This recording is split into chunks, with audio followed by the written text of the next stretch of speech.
Do you want to change your life this year? Like actually transform your life and achieve the things that are going to make your life something that you love waking up to, something that you're proud of? Because I'm going to give you a 5-step process that I use myself every single year. Now, no, this is not about New Year's resolutions.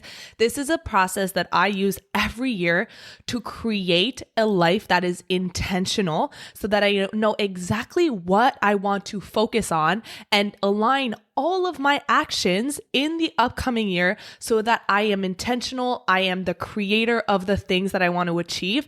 And then I look back on it every year and I'm so proud of how much growth I've experienced. And it's through this 5-step process that I make it happen. So I'm going to share that with you in today's episode. So let's dive in. Welcome to the Live Unrestricted podcast, a show where you'll learn how to heal your relationship with food and your body so that you can focus your time and energy on more important things like your personal growth. I'm your host, Sabrina Magna, food freedom coach, and my mission is to help make your life happier and healthier without stress, overwhelm, or guilt about food.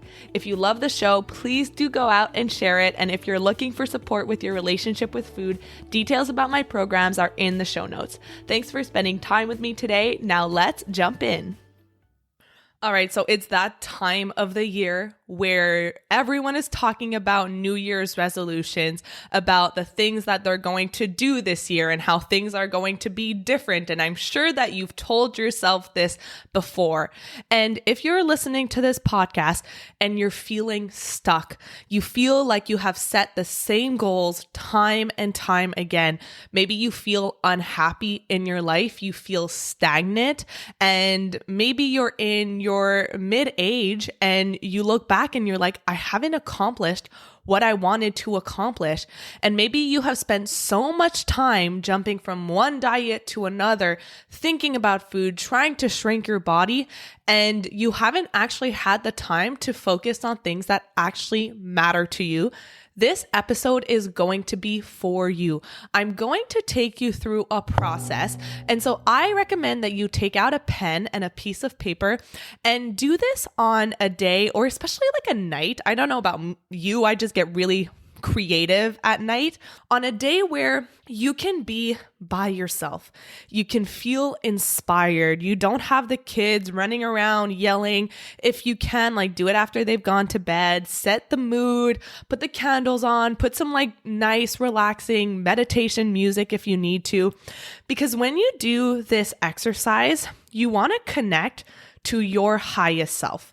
You want to connect to your intuition and not let that, what I call that fear voice, that voice that's going to tell you, but what if this happens? And that's not possible. Like all of those limiting beliefs that can pop up when you're letting the external world come into your internal world. So the external world is people telling you that things are hard, that things are impossible, that the life that you want to achieve is out of reach. And if you internalize those beliefs, then whatever you internalize, you create into your reality, right? Your beliefs become your reality. So I want you to do this in a space where you feel inspired, you feel expansive, and you feel this like deep belief in yourself that this is possible. Because one of the biggest mistakes that I see people making is we think so short term. We live in a world of instant gratification and we only think about like a week, a month from now, maybe a couple of months from now. But we don't think about things in the grand scheme of things. And we overestimate what we can do in a week or a month, but we vastly underestimate what we can achieve in a year. And you see, there's like this trend and there's this research that's been done on the most successful people in the world. And one thing that they all have in common is the time span in which they talk. So you'll often hear people who have been successful, who have achieved a lot of things, they don't talk in matters of days or weeks or months. They talk in ways of years or even decades, the things that they want to accomplish a long time from now, because they know that patience and consistency and sticking to these small things time after time are going to build up to these massive changes. If you've ever read Atomic Habits, it talks about these atomic changes of 1% being 1% better, 1% in the direction of where you want to go every day. And over time, that becomes exponential. And after a year, you end up being 37 times better. But the same thing happens when you go 1% in the opposite direction, 1% away from your goals and your dream life. And you end up a year later and you feel like, how did I get here? And if you've ever felt that way and you feel like you're always thinking about the quick fix and what can I do next and how can I feel better right now, then there's a good chance that you haven't achieved the ultimate life that you wanted to achieve. So what I'm going to take you through is this process. And I don't have a name for this process, so let's call it creating your breakthrough year. We'll call that this process. It's a 5-step process. So the first thing, and remember, take out your pen and piece of paper. And the first thing that I always do, and this is one of the action items that I give to my members inside Food Freedom Academy, one of the first modules that we go through, is to start with the end in mind. So what I mean by that is, let's say that you're trying to get to a new destination, right? So you get in your car and you're trying to go to this new place that you've never been to before, and you grab your GPS. What's the first thing that you're going to do? You're going to put that end address into the GPS so that then your GPS can tell you if you should turn right, you should turn left, are you on the right track? If you take a wrong turn, it's going to say detour. So the first thing that you want to do in life, and this comes from Stephen Covey in the 7 Habits of Highly Successful People, is to start with the end in mind. So many people in life live from either their current circumstances, right? This is my current circumstance. I'm struggling with money. I'm struggling with food. I'm struggling with body image. Or they live from the past. So they keep replaying the same mistakes and the same failures and the things that happened before. And when you live in the past, what you do is you bring that past into the present. And when that becomes your present, you bring it into the future. And that's why the past feels like it keeps repeating itself. So when you start with the end in mind, and I don't know if this was instilled in me by my parents or if this has been through practice of reading books and doing a lot of mindset work on myself, but I always think about any decision I make from the point of view of my future self. Not my past self, not my current self, not who I am right now, but what does my future self want? What is going to benefit my future self? And so if I don't know who my future self is or what I'm going after, then I'm not going to be able to make decisions that align with that. So what you want to do when you start with the end in mind is take out a journal, piece of paper, somewhere you can write this down, and it's better to write this down by hand. And I want you to start this journaling exercise or activity by writing, today is December 31st, 2024. Or, you can do that every year. So you change what year it is, but a year from now. So the last day of next year. And then I want you to describe what your year has looked like. So you're not talking in the future, like I will do this. You're either talking in the present or in the past tense. I am doing this, I am living this way, or I have achieved this. And if you're listening to this, then I know that your mind is going to instantly go to, I've lost this weight, or I look this way. And I don't want you to beat yourself up for feeling that way. It's absolutely normal.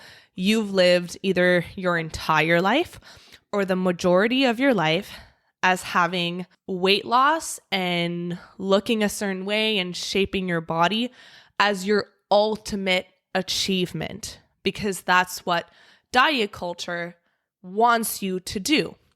It wants you to be distracted, trying to shrink your body, focusing on flaws in yourself that aren't actually flaws, like cellulite or rolls, and making you spend all of your time, energy, mental space, potential on trying to fix a problem that was actually never a problem in the first place. There's this trend that I saw on TikTok, and it was something about like your Roman Empire, which is like the biggest thing that you're going after in your life.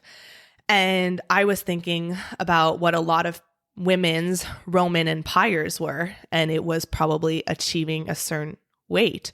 And that made me really sad, because if you're listening, you're probably full of potential and you have the power to change the world and to create something amazing and to have this amazing ripple effect on the people around you.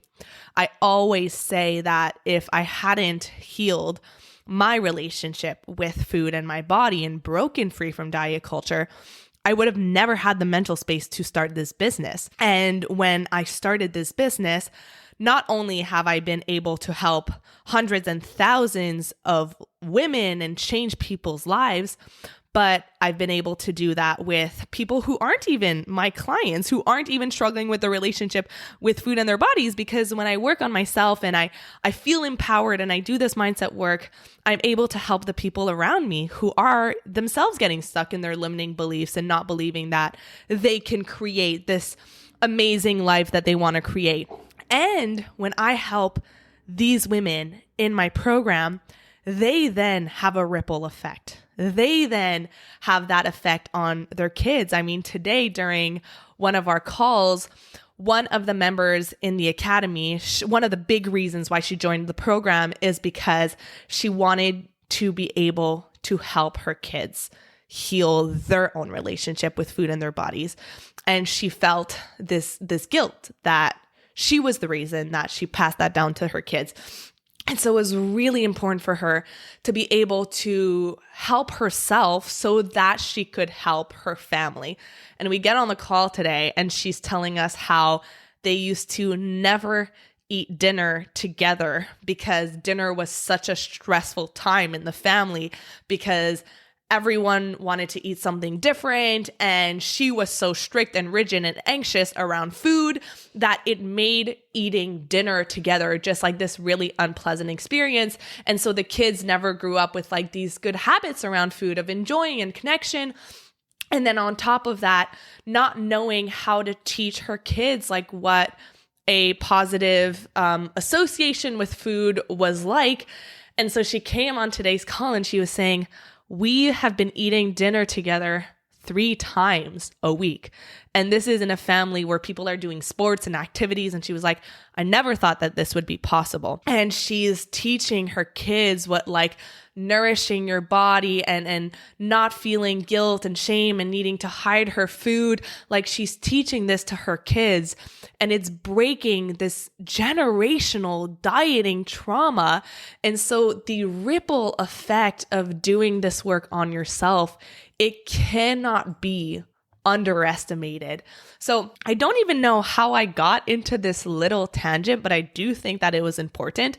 But if we go back to step 1, starting with the end in mind, you want to look back and you could do this in different categories. Like one of them could be, and if you're listening to this, I highly recommend that one of them is your relationship with food and with your body. So you should do a column on what are your goals with your relationship with food and your body. And if you have a hard time thinking like a year out, think of yourself at 80 years old, okay? What do you want? Like if you could snap your fingers or wave a magic wand, what do you want your relationship with food and your body to look like? And get like super specific. Like what does your day-to-day look like?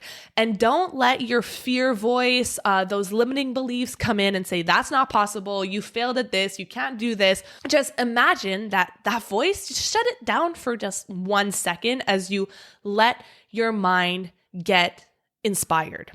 So that could look like, I wake up in the morning, and this is going to be mine. So I'm going to share what mine used to be when I was struggling with disordered eating and very toxic body image. And this is what my day-to-day looks like, right? So I do this with every piece of my life. Healing my relationship with food and my body, my business, like every year I get super clear on what do I want to achieve in my business. And then I read my letter a year later and I'm like, oh my God, I achieved those things. And that's because of the next 4 steps that I'm going to give you on how to actually achieve those things. But mine looks like I wake up in the morning and I don't think about food. The first thing that's on my mind is not putting my hand on my belly to squeezing my belly fat or thinking about what I ate last night or feeling guilty or feeling bad or worrying about what I'm going to eat for breakfast. Like none of that is even relevant to me. And then it could be, so I'll tell you kind of like what my day looks like. And this used to be my vision of what I wanted my day to look like. And I actually achieved that. And that's because of this process. So I wake up and don't think about food in my body. I go out on my living room because I used to do this in my bed, but now Luke and I live together. So I go out in my living room and I meditate. And this could be 10, 15 minutes. I used to never do this. I was not a meditator. I used to think meditating was stupid and very woo-woo and for monks. But now I meditate. And then after I meditate, I'll do some journaling. And journaling is a huge part of my life. I highly encourage it for my clients as well. And I give different ways of journaling, but I really truly believe that it's been one of the most impactful things that have helped me regulate my nervous system, calm down negative thoughts, reframe negative thoughts, and work through anything that's holding me back in limiting beliefs. So then the next thing is, now that I've journaled, I like to read a couple of pages of my book. This could be 2 minutes, it could be 5 minutes, depending on how much time I have. And then I'll move my body in some way. And moving my body means just doing something that feels good. I used to, when I struggled with exercise addiction, I used to have to be at the gym, and I used to do like an hour and a half at the gym, and I couldn't take a day off, and I felt guilty, and my whole day revolved around working out and food. And that's not at all my reality anymore. So now I move my body in a way that feels good. I'm okay with taking the day off or just going for a walk if that's what my body is asking me for. And then after that, I eat breakfast.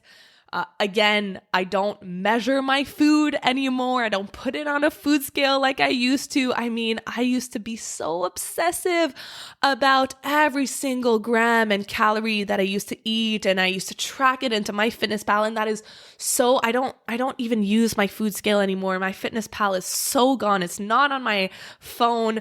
So I eat breakfast. I eat a good breakfast that sustains me. I'm not anxious about it. And I'm just going to pause and remind you, like this is the level of detail that I want you to really embody and feel as you're writing this vision for yourself. And then after that, it could be, I go out with friends and I order what I truly want, not the salad, not the healthiest thing on the menu, but what I truly want. And I'm able to enjoy the conversation and be present with people. I'm able to have a date night with my husband or have a movie night with my kids and just eat the same thing as them and not have my entire world revolve around food. You can get super specific as to like how our holidays going to look like when you have a healed relationship with food. And the most important piece of step 1 is to get your emotions involved. Words don't mean much when you don't actually feel it in your body, because you want to embody this new vision. You want to see yourself living it, because your brain, it doesn't know what's real and what's imagined. And so if you're able to see super clearly in detail the life that you're creating, the person that you're going to be, a year from now, then your brain is just going to see it as like a memory. And if you keep repeating that vision time and time again, then it's going to feel so familiar to you that every action that you take that's going to move you towards creating that life is going to feel like, oh yes, of course I'm doing this, because I've already done this in my mind before, and I'm just creating that and bringing that to my reality. And what's really important, and I cannot stress this enough, is to focus on how you're feeling, not how you're looking, not how your body looks, because any goal in our life that we chase it because of how we think it's going to make us feel. So if, let's say, you have this idea in your mind that tells you that I have to lose weight to love myself, or to be happy, or to be confident, or whatever story you're telling yourself, then what you're really chasing is happiness and confidence and acceptance and all of these feelings that you think you're going to find in that body. And if you're like most of my clients, you've been in that body before through dieting and you didn't achieve any of those feelings. And that's because that promise that diet culture gives to you, it's a lie, right? We tell you that this entirely beautiful life is on the other side of losing weight. But I really encourage you to get super clear on like, okay, and if this is hard to do for yourself, maybe do it for like the idea of like, what would I want for my daughter? Right? What would I want for my son? What would I want for someone that I really love? And I call this front porch test, the funeral test, which is at the end of your life, your entire life has gone by. What do you want to look back on? Do you want to look back on just staying home every night because you were so afraid of going to a restaurant, and you want to look back on just eating perfectly and always staying within your calories? Or do you want to look back on the trips that you took and enjoyed the cultural food? Do you want to look back on the spontaneous ice cream dates that you had with your nieces and nephews or sons, or whatever that looks like for you? Really allow yourself to see that vision clearly in your mind. So that is step 1, is to start with the end in mind. Now, step 2 is to get clear on why this is important to you. And I don't want any surface level stuff. I really want you to get super clear and like dig deep. It's called, what I call with my clients, the 7 layers of why. So even when you think that you've gotten to the true like reason why you want this, ask yourself, can I go a layer deeper? Kind of like that onion that you're peeling. So let's say that you write down this vision and you're super clear and you're excited. Why do I want this? And then your first response might be something like, because I want to be happy. All right, why do you want to be happy? Well, because I'm tired of spending my entire life thinking about food and my body. Why are you tired of spending your entire life thinking about food in your body? Because there's so many things that are more important that I want to give my energy to. Because I want to be present with my kids when I'm playing with them. I want to remember conversations that I have at birthday parties instead of being fixated on the food table the entire time. I want to be able to start my own business and actually show up for it and not be afraid to be seen and have the mental energy to focus on that, because there are so many more important things than trying to shrink my body. It might be, I want to truly be healthy.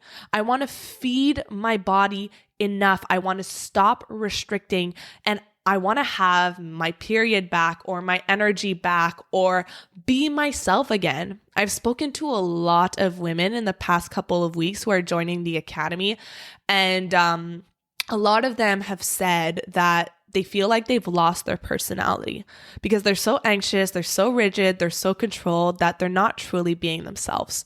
So the second step is to ask yourself why. And this why should feel really deep for you. Like you should almost get emotional when you write it down. And I know that I do. So that's the second step. The third step is, and this might sound counterintuitive, but it is to write down your fears and how to support them. So many times we're afraid to talk about what scares us, what's like hiding in our subconscious, because we think if I speak them into existence, then that's going to become my reality. And so we think that if we don't talk about our fears, we don't give them power. But actually the opposite is true. When you don't talk about your fears, you give them more power, because when you kind of push them down and shut them down, they remain in your subconscious. You don't bring them to your conscious awareness. They remain in your subconscious.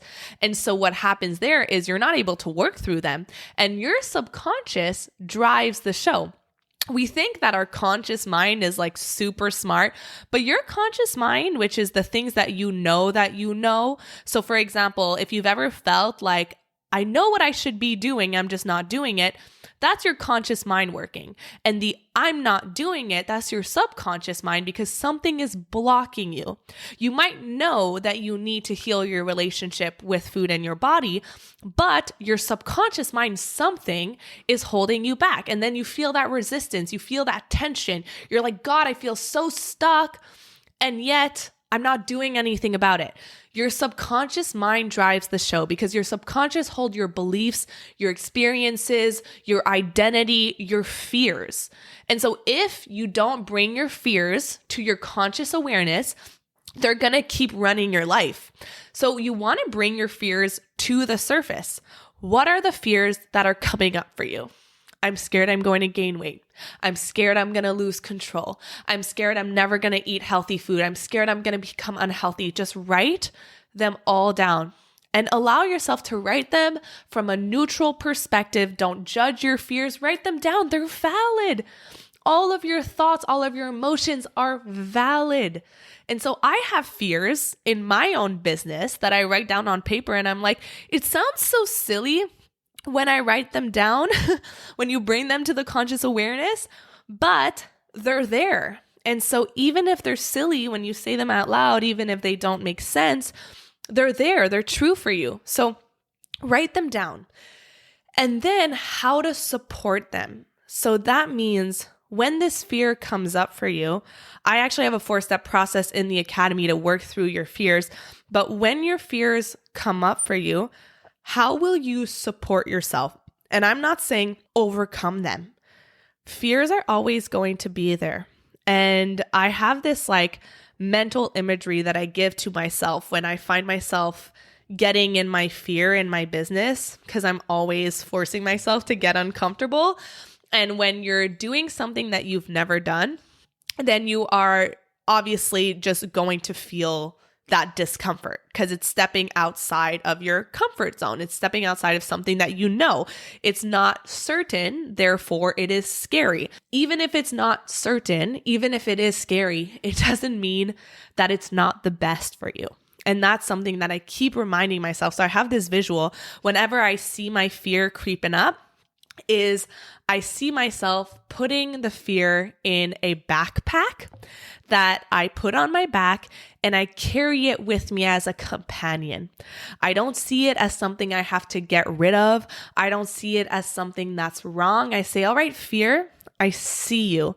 I see that you're trying to protect me because I've never done this before, because this is uncertain, and this might be something that really pushes me outside of my comfort zone. So I'm going to see you. I'm not going to listen to you. I'm not going to change my actions or go back to dieting because you're there, but I'm going to put you in my backpack and I'm going to carry you with me. Because whenever someone joins the academy, for example, I always ask them, how are you feeling? And they always say, I'm terrified. And I say, good. Because I would think there's something wrong if you didn't feel scared. Because when you feel scared doing something like this, it's because your body, your brain knows you're finally doing something different. Every time you start a new diet, think about it. Do you feel this same kind of fear that you feel when you think about intuitive eating or healing your relationship with food? Probably not. Because subconsciously, your brain knows, I've done this before. Even if it's a different diet, I know what's going to happen. It's predictable. I know exactly I'm going to start this diet. I'm going to lose weight. I'm going to fall off the wagon. And you're not consciously thinking this. Of course you're not. Or if you wouldn't do the diet if you did. But your subconscious knows you're doing the same thing over and over again, expecting different results. And so those diets aren't scary. But when you're thinking about intuitive eating, healing your relationship with food, finding food freedom, we're completely moving away from dieting. It's like comparing oranges to apples. And your brain is going to make up these really shiny, fancy, real feeling fears, but they're not true, right? Like these fears of, well, you're going to lose control. You're just going to eat all the foods. You're going to end up worse off. The truth is that if you're listening to this right now, you're probably already at your worst case scenario, right? You're probably already at a rock bottom of some sort, and you can only go up from here. So write down your fears and how are you going to support yourself, not overcome them, but support yourself for when they come up. Maybe that means having that visualization of, all right, I can see that I'm feeling this way. I can see that, and this could be writing a script too. Hey, fear, I see that you're coming up with all of these fancy excuses or thoughts or beliefs that are coming up when you think about me doing this. I see you. I see that you're trying to keep me safe, but I need to do this because you have your vision now. So that's step 3. Step 4 is to find yourself a community. For the past year, I've been feeling like I have been very alone in my business because ever since I started my business, I have invested in coaching programs. Because when I first started my business, I tried to do it on my own and I would listen to the podcasts and the books and the free challenges and all of these things. And then what I found myself doing is just getting stuck in analysis paralysis. I was consuming so much content and not having any clear path of like step 1, step 2, step 3. I had no guidance, no community. And so I was going nowhere. And a lot of people experience this in different areas of their life. So I joined a coaching program and then I saw how much it helped me. So I joined a second one and a third one. I must have been in 5 coaching programs at this point. But in the past year, I haven't had an active community. Like I had the courses from past programs, but I didn't have an active community that was helping me. And I kept telling Luke, like, it just feels very lonely. And like when you face challenges and when you get in your own way and when you have fears and when you want to talk through something and no one in your life understands you, like really on a deep level, it becomes easy to get stuck, to stop moving forward, because then your brain and your fears start taking over and you don't take as much action and you are not able to work through your challenges. So at this point, a month ago, I was in California for a conference and this opportunity to join a high-level mastermind came up. And it was a really big investment and it was really scary for me. It was an investment that I had never made in myself like this before. And the thought of doing it made me want to throw up in nerves. But then I realized I've made a lot of investments in myself at this point in my business. And I do think that investing in yourself is the best thing that you can do. You are your best investment. And I realized that I was scared of investing in this, not because of the money, but because I knew that doing this would kind of like light a fire up my ass and push me to do things that I knew I needed to do, but that was scary for me. That was scaring me. And these are things that I know that if I want to achieve that life that I write down every year for a year from now, and if I want to achieve the life that I want to create 10 years from now and have the impact and help millions of people like my mission and my purpose is, then I need to do these things. And I need to do them sooner rather than later, because the longer you wait, the harder it becomes because you get even more stuck in your comfort zone and more stuck in your fears. So I think I had like less than 24 hours to make the decision. And so I called Luke that night and I said, I'm going to do it, and I'm doing it before I can sleep on it because I don't want to talk myself out of it, because I know that I need to do this. And I know that this is going to be the best decision I've probably ever made. It's really scary, but I'm doing it anyways. So I put my credit card down, thought I was going to throw up, did it. And then immediately afterwards, like I can't even describe how immediate it was. I felt like a weight was lifted off my shoulders, and there was a voice that was like, you're not alone in this anymore.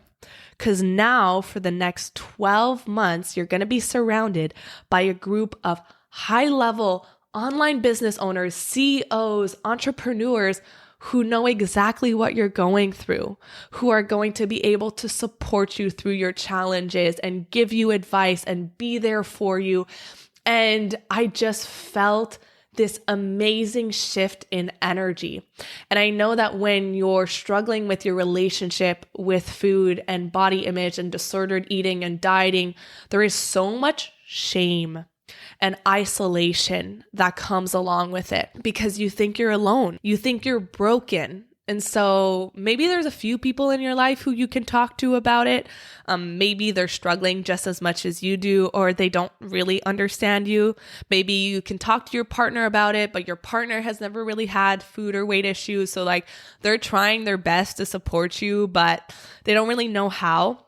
So having a community who's going to be able to uplift you and hold you and help you through those good days and those bad days is everything. I cannot overstate this.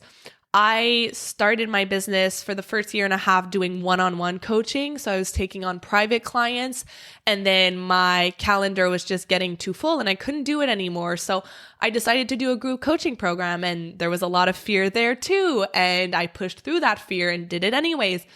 And when I started doing my group program, which is the Food Freedom Academy, I was mind blown. I was like, I should have done this group environment earlier, because not only am I able to now support these women, but they can support each other as well.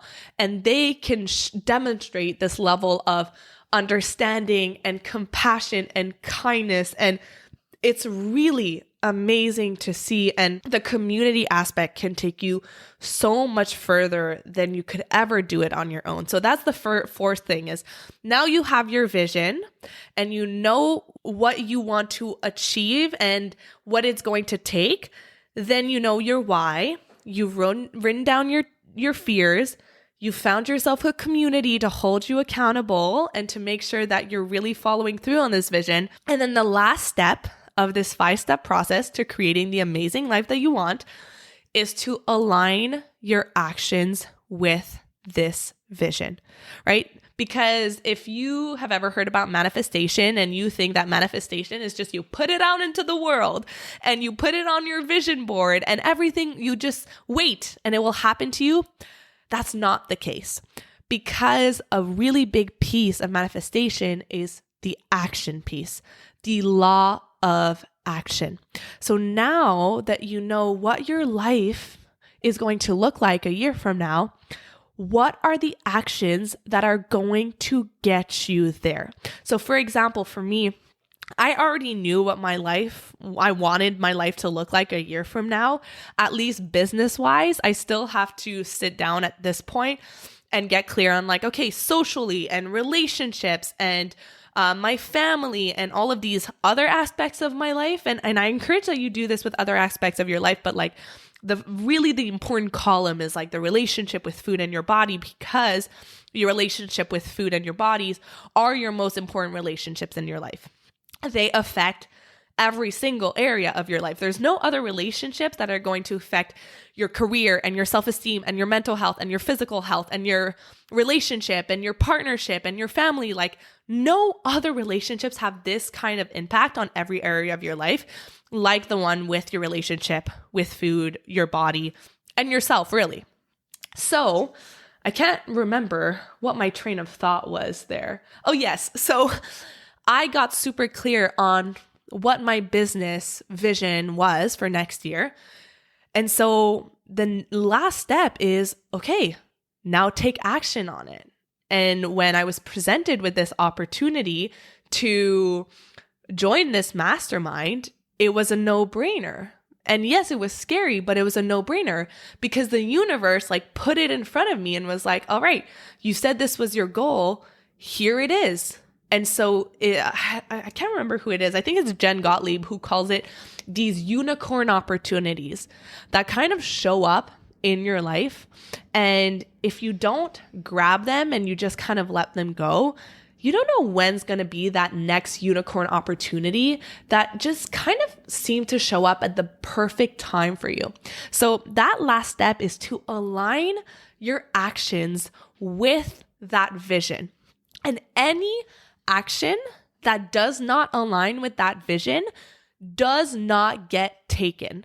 So kind of like when you're on that GPS route and you're going towards that destination, if the GPS says turn right, you're not just going to decide to turn left, right? Because that's not where you're trying to go. So when you have super clarity on the life that you want to create, then any action that won't help you achieve that gets discarded.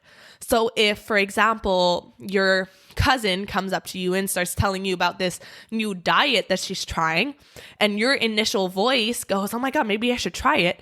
Well, then your vision comes back into your mind and you said, okay, well, when I'm 80 years old or a year from now, dieting, being stuck in diet culture, still being in that cycle and spending my entire life dedicated to trying to shrink my body and trying to lose weight, that's not in my future that I want to create.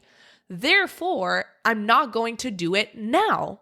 Even if your brain is going to say something like, well, just do it for a couple of months, lose the weight, and then you can do that. No, be super disciplined about the actions that you take, the choices that you make, because any choice that doesn't align with your values or with the future that you want to create is going to feel out of alignment. So I'm going to go over those 5 steps one more time, write them down. Please do this process. I cannot stress this enough, how much this can create a different life for you a year from now. So first step, start with the end in mind. Get crystal clarity on what your life is going to look like a year from now, from the moment you wake up to the moment you go to bed. Second is ask yourself why.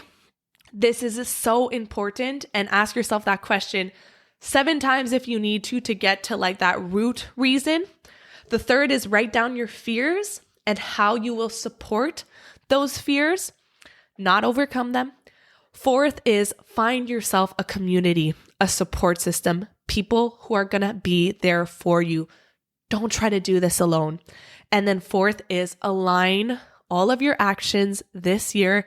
Take actions towards creating that future, creating that vision, even if those actions are scary, especially if those actions are scary. Because if you're trying to create a different future, then you need to take different actions. So I hope that this episode was helpful for you. I really enjoyed recording it. And please send me a DM on Instagram and let me know what your vision is going to look like. You can even send me a voice memo. I will give you a voice memo back. But send me what came out of this exercise for you. And like I said, find a time where you're inspired, where you can sit alone. Nighttime is usually a good one when everyone has gone to sleep, with a nice warm cup of tea, and enjoy doing this exercise. Enjoy having a breakthrough year in 2024 where everything changes for you. Have a great rest of your day, and I will see you on the next episode. Thank you so much for listening to today's episode. If you found it valuable, I would love if you would share it with someone you know that could benefit. If you're loving the show, don't forget to subscribe over on Apple Podcasts so you don't miss a single episode. I really love hearing feedback from you, so please leave a rating and review over on Apple to help us get in the ears of more people who need it the most. Finally, come hang out with me on Instagram at Sabrina Magnan Health for more educational content and get up close and personal with me. Thank you so much for being here, and I'll see you on the next episode.